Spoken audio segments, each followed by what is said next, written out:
Hi friends, வணக்கம். நம்மை நாமே செதுக்குவோம் அப்படின்ற தலைப்புல இன்னைக்கு ஒரு தகவலை நம்ம தெரிஞ்சுக்க போறோம். வெற்றியின் தாரக மந்திரங்கள் எவை எவை, இதுதான் அந்த தலைப்பு.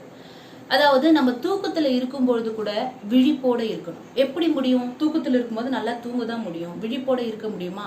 இதுக்கு உதாரணமா ஒரு செயலை நான் சொல்றேன் பாருங்க. நமக்கு எல்லாருமே மாவீரன் நெப்போலியன் அவர்களை தெரியும். அவர் போர்க்களத்துல வீரமா சண்டை போடுவார். அவரை ஜெயிக்க யாராலையும் முடியாது. அப்படி இருக்கிற சமயத்துல ஒரு நாள் அவர் ஒரு சிறிய நாட்டின் மீது படையெடுக்க விரும்பினார். இரவும் பகலுமாக சண்டை போட்டார். அப்போ அவருக்கு ஒரு அசதி ஏற்பட்டது. இப்போ தூக்கம் வருது. அப்போ தன்னுடைய படை தளபதியை கூப்பிட்டு என்ன சொல்றாருன்னா, இந்த மாதிரி எனக்கு உடல் அசதியா இருக்கு, நான் தூங்க போறேன், எனக்காக நீ என்ன பண்ண, நீ இந்த சண்டை போடு, அதுக்கு என்னென்ன யுக்திகளோ அதை நான் உனக்கு சொல்லித்தரேன். எதிரிகள் தாக்கும் போது நாம எப்படி தாக்கணும், எப்படி தாக்குனா நம்ம ஜெயிப்போம், இதையெல்லாம் நான் உனக்கு சொல்லித்தரேன்னு சொல்லிட்டு தளபதியை அழைத்து அதெல்லாம் அவர் சொல்லி கொடுக்குறாரு. தளபதியும் அதை கேட்டுக்கிட்டு அவர் சொல்ற முறையிலே சண்டை போட ஆரம்பிக்கிறாரு. அவரு கூடாரத்துல போய் தூங்க ஆரம்பிச்சிட்டாரு நெப்போலியன் அவர்கள். அப்போ எதிரி நாடு சண்டை போடும்போது தளபதியால முடியல. இவர் சொல்லி கொடுத்தது எல்லாமே பண்றாரு. ஆனா அந்த எதிரி நாடு வேற விதமான ஒரு யுக்திகளை கையாளுது. இந்த சமயத்துல அவருக்கு ஒண்ணுமே புரியல. நம்ம இப்ப உடனே போயிட்டு நெப்போலியன் அவர்களை நம்ம எழுப்பணும் அப்படின்னு சொல்லிட்டு கூடாரத்துக்குள்ள போறாரு. ஆனா அவர் நல்லா ஆழ்ந்து தூங்கிட்டு இருக்கிறாரு. எழுப்பவே முடியல. அப்படியே கைகள் அப்படியே பெசிச்சுக்கிட்டே அப்படியே நிக்கிறாரு. எப்படி பண்றது, இவரை எப்படி எழுப்புறது அப்படின்னு யோசிக்கும் பொழுது அப்படி யோசிச்சுட்டே திரும்பும் போது மேஜை மேல ஒரு பேப்பர் இருக்கு.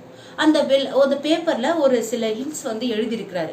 கிட்ட போய் அதை படிச்சு பார்க்கிறாரு. அந்த பேப்பர்ல ஒரு தலைப்பு இருக்கு. என்ன அப்படின்னா, தளபதிக்கு அவசர ஆலோசனைகள் அப்படின்னு சொல்லிட்டு ஒரு சில பாயிண்ட்ஸ் அவர் எழுதி வச்சிருக்கிறாரு. எதிரிகள் வேறு புது யுக்திகளை பயன்படுத்தினா நாம எந்த மாதிரி அணுகுமுறையை மேற்கொள்ளணும் அப்படின்னு சொல்லிட்டு அவர் சில பாயிண்ட்ஸ் எல்லாம் எழுதி வச்சாராம். அதை தளபதி படிச்சுட்டு உடனே போய் அந்த முறையை அவர் ஃபாலோ பண்ணாராம்.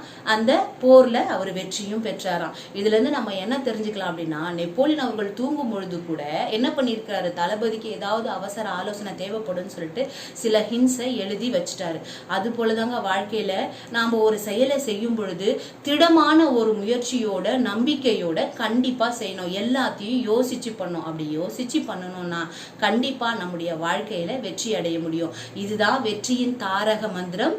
இடைவிடாத முயற்சி, நம்முடைய ஊக்கம், நம்பிக்கை, இது எல்லாமே சேர்ந்திருந்தா நம்ம ஒரு செயல்ல வெற்றி பெறலாம். தேங்க்யூ.